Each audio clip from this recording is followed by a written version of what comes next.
Cette saison 2024, la stratégie informationnelle de Red Bull a profondément évolué. Pourquoi un tel changement et surtout comment cela se traduit? La forme, surtout basée sur l'influence, sert deux objectifs distincts et complémentaires qui sont de séduire et subjuguer d'un côté et infiltrer et contraindre de l'autre. Des opérations d'influence de Red Bull s'inscrivent alors dans ce cadre stratégique à travers un mélange d'opérations d'influence douce et des actions de communication agressives. L'enjeu est d'installer la confusion d'une part et de maintenir les fondations de la culture de l'écurie autrichienne d'autre part. Bienvenue dans le podcast Tomorrow News F1 qui vous met à l'avant-poste des signaux faibles qui vont avoir un impact sur le futur. Mais avant de débuter ce podcast, je vous rappelle que le Business Book GP 2024 est disponible en version PDF et papier. Dans cette dernière édition, vous retrouverez les détails sur les budgets des écuries, les salaires des pilotes et les analyses économiques. Ainsi, le Business Book GP 2024 aborde les véritables raisons des récents investissements minoritaires dans les écuries de F1 et vous explique aussi les dernières pratiques des écuries en matière d'acquisition de partenaires. Rendez-vous sur businessbookgp.com dans l'onglet Business Book GP 2024. Le lien est en description. Depuis le printemps, McLaren et Mercedes ont attaqué trois piliers importants afin de diviser la structure Red Bull Racing. Toutefois, depuis l'été, la stratégie de l'équipe autrichienne a évolué, sans profondément changer ses valeurs.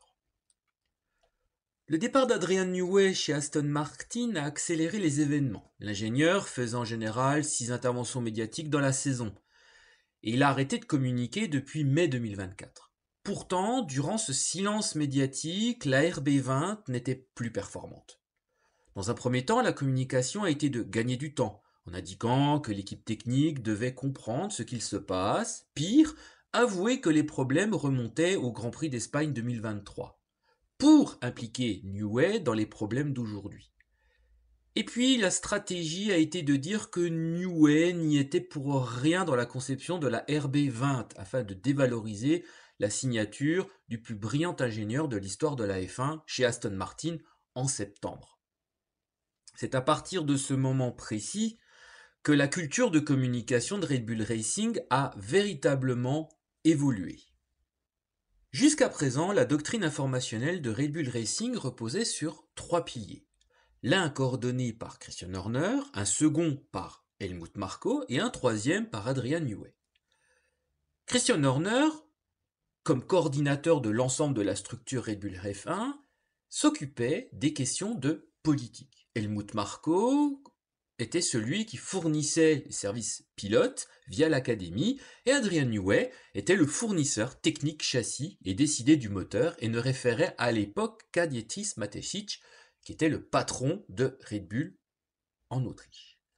Depuis la disparition de ce dernier, Horner aspire à devenir l'inspirateur de l'avenir de Red Bull en Formule 1, comme nous l'avions dévoilé dans le premier podcast Tomorrow News F1, le lien en description. Il décide du retour de Daniel Ricciardo, souhaite Sainz, relativise le départ de Newey, rassure sur l'avancement du moteur 2026 avec Ford. Il n'a jamais été aussi présent que depuis le début de l'année et se présente comme l'homme fort de l'écurie autrichienne.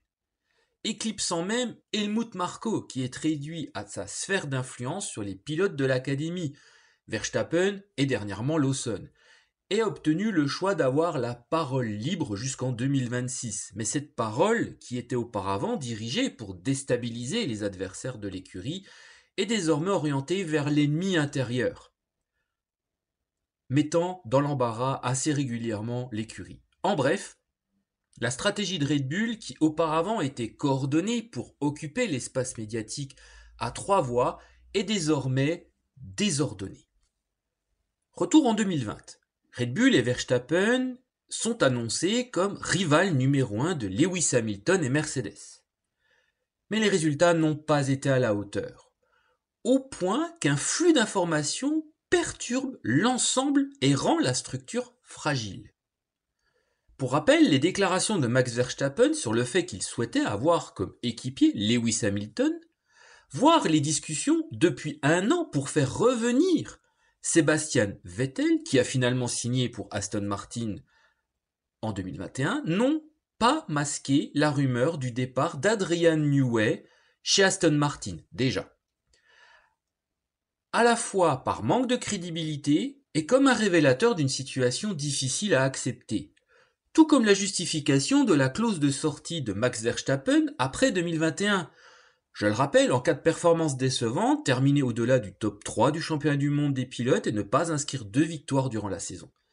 Étonnamment, les rumeurs autour de Red Bull ne provenaient pas d'une autre équipe afin de déstabilisation, mais de la transparence de l'écurie elle-même.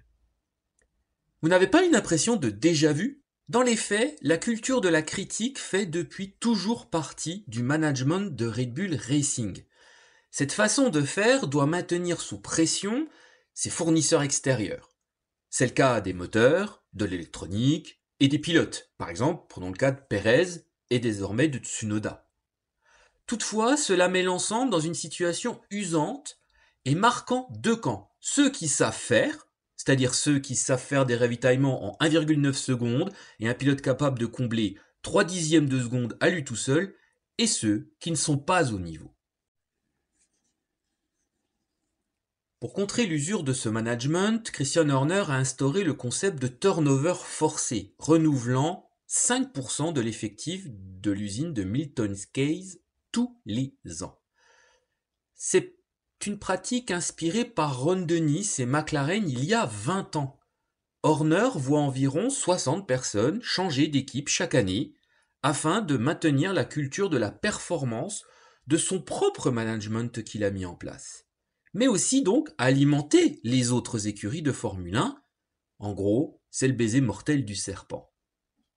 Cette stratégie qui a vu pas moins de 150 personnes partir depuis 2022, dont une partie est venue gonfler les rangs par exemple de McLaren, est détournée aujourd'hui pour provoquer des tensions artificielles. La polémique du refroidissement des pneus Pirelli a été révélatrice de cette orientation. Red Bull ayant accusé l'équipe McLaren de refroidir ses pneus via un procédé d'injection d'eau dans les pneus, démenti par Pirelli d'un côté et la Fédération internationale de l'automobile de l'autre. Cette polémique démontre la culture mise en place. Un ingénieur quittant l'écurie doit se venger et donc dévoiler des secrets. Car une rumeur racontait que le procédé avait été précédemment testé par Red Bull avant de l'abandonner pour instabilité. En somme, l'écurie dénonce des procédés avant qu'ils ne se reproduisent en visant d'anciens employés et dénonce des astuces qu'elle utilise pourtant depuis des années. Mais est-ce techniquement réel ? Le doute s'installe. Quoi qu'il en soit, sur le long terme, l'image est que McLaren gagne grâce à des techniciens Red Bull et que la culture des 5% permet d'améliorer la compétitivité de la Formule 1 entière, donc au bénéfice de l'image de l'écurie autrichienne. D'ailleurs, il est intéressant de constater que toutes les révélations proviennent d'un média allemand qui fait autorité en la matière, et que la marque utilise des médias germaniques pour diffuser ses polémiques, afin de compenser l'influence des médias anglais dans le paddock. Le journalisme traditionnel fonctionne selon un autre modèle, généralement centré sur des normes éthiques fortes et un esprit d'objectivité. Les faits sont censés ancrer l'histoire, même lorsqu'il s'agit de commentaires. Mais si la crédibilité sert de véhicule à des réalités alternatives et une rhétorique d'influence, cela change tout. Le comportement de Max Verstappen lors des Grands Prix des Amériques et du Mexique ont relancé des débats. Mais une chose est ressortie dans les échanges. Un top pilote doit être agressif. Et Lando Norris manque d'agressivité. Auparavant, le talent suffisait pour s'imposer. Désormais, on ne parle que d'agressivité. L'ambition est de légitimiser les actions de Verstappen en piste qui font beaucoup discuter les fans depuis ses débuts en 2015. Toutefois, cette rhétorique a irradié tout le monde. Et cette année surtout, les médias anglais qui mettaient en avant le talent, voire les débuts d'Oliver Biermann et Franco Colapinto, ajoutent l'agressivité pour définir le potentiel d'un pilote à devenir champion du monde de Formule 1. Sur ce point, il y a concorde entre Horner et Marco, mais c'est bien le seul. Dernièrement, devant le conseil d'administration de Red Bull SA, Christian Horner a obtenu l'accord de la marque autrichienne pour racheter le contrat de Franco Colapinto à Williams. Le vendredi du Grand Prix du Brésil, Christian Horner n'a pas été discret en entrant et sortant du stand Williams. Cela a enflammé les médias. Depuis l'été 2024, Horner multiplie les déclarations sur son intérêt pour Oscar Piastri et en septembre même George Russell.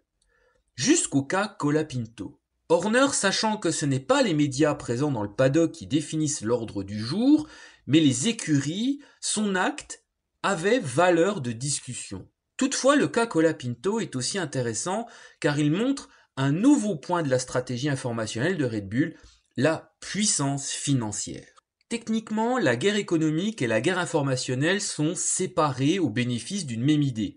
Red Bull Racing a décidé de fusionner les deux mondes par réaction.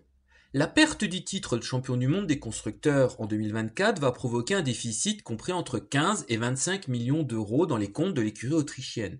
Pire, l'équipe Racing Bull, qui fait partie du dispositif de séduction de sponsors, souffre d'un faible impact marketing et du départ de Daniel Ricciardo, au point que Visa et Cash App visent une réduction de 10 à 15 millions d'euros de leur investissement en 2025. Ajoutez à cela le bruit des difficultés de négociation entre les sponsors mexicains de Sergio Pérez et l'écurie autrichienne, et même avec son sponsor secondaire, Bybit. Tout cela n'a pas plu. En fait, la stratégie depuis 2022 de l'écurie mise sur l'effet de surprise pour ses annonces de partenariat, afin d'augmenter l'impact médiatique global sur les médias et les réseaux sociaux. Si des difficultés sont dévoilées en amont, la stratégie s'effondre et les fans ne liront pas la nouvelle.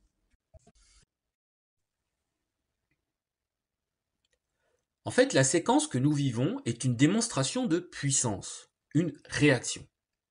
20 millions d'euros de rachat du contrat auprès de Williams Racing auraient donc été actés. Mais d'où vient l'argent ? En réalité, Red Bull a décidé de ne plus injecter d'argent dans le budget de l'écurie autrichienne en 2025. Mais depuis 2023, la marque Red Bull se prélève 50 millions d'euros de dividendes. Je dis bien dividendes entre guillemets. L'argent va provenir donc de là. Notons que Colapinto est aussi crédité de 50 millions d'euros de sponsors argentins et même d'une partie des puissants sponsors de Sergio Pérez pour 2025.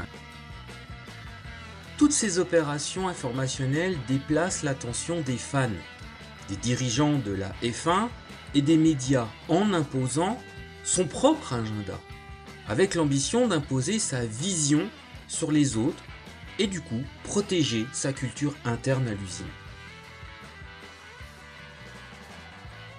N'oubliez pas que demain sera autrement. Je vous donne rendez-vous le mois prochain.